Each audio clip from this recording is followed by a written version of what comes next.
this one អូសុំតកូនសុំតសួស្ដីបងប្អូនទាំងអស់គ្នាថ្ងៃនេះខ្ញុំមួយកូនខ្ញុំនឹងមក unboxing សភៅដែលខ្ញុំបានទិញពី Book Fair កូនខ្ញុំវាងួយគេថ្ងៃចឹងទៅបានវានៅស្ងៀមអានេះមួយហើយនៅអានេះមួយពីប្រអប់ហ្នឹងគឺខ្ញុំទិញតាំងពីមុន Book Fair ហ្មងប៉ុន្តែអត់ទាន់បាន unboxing ទេទៅ Book Fair ខ្ញុំទិញបានតែមួយ this one ចឹងយើងមក unboxing អានេះ Book Fair 2025ហ្នឹងគឺប្រទេសយើងមានសង្គ្រាមហើយចឹងគេមានជំនួយនៅ Itmore លុំអីចឹងពេលហ្នឹងចេញពីហ្នឹងគឺខ្ញុំទៅ Itmore ហ្មងចឹងទៅខ្ញុំទិញបានតែមួយក្បាលកត់ពីខាងពិភពសុបិនណាខ្ញុំបានដើរច្រើននេះអត់បានរបៀបមើលសភៅពីកន្លែងផ្សេងៗតែគ្រាន់តែខ្ញុំទៅពិភពសុបិនមុនដោយសារចង់បានសភៅនឹងតអញ្ចឹងណាតាដាវិជាតាដា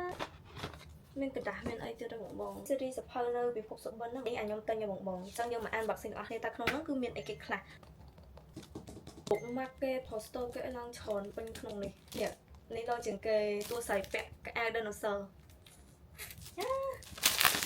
កំមកសភៅនេះគឺបែបទឹកសមុទ្រហ្មងហើយអីដែលខ្ញុំស្រឡាញ់ជាងគេពីពិភពសុបិនគឺស្លឹកគាត់ក៏ print តាមស្លឹកចាបងគេហូបគាត់មកស្អប់សភៅគាត់ឥឡូវគឺមានអានោះទាំងអស់ឥឡូវយើងមកមើល this one អូសុំតកូនសុំត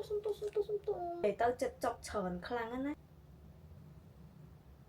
អានេះក៏ផ្លែងមែនតើរបៀបវាខំមិនធឹងនេះអានៅក្នុងសាច់រឿងគេយកមកពូចឹងឡើងខ្ចោ this one មែនទៀតអានេះក៏ខ្ចោដែរបង bookmark ឆុងបងមានឡើង4 and then come to this one នេះក៏ bookmark ដែរបងប៉ុន្តែគេកាត់ជារៀងណាថ្ងៃការ last one my favorite ហ្មងគឺស្អីគេពាក់ dinosaur សភៅសួស្ដីលោកប្តីហ្នឹងគឺបាននេះ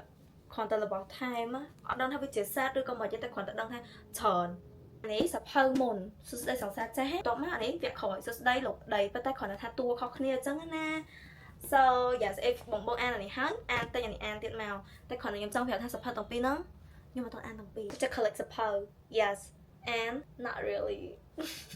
ចុះសភៅផ្សេងទៀតយើង unboxing នៅវីដេអូក្រោយបងbye bye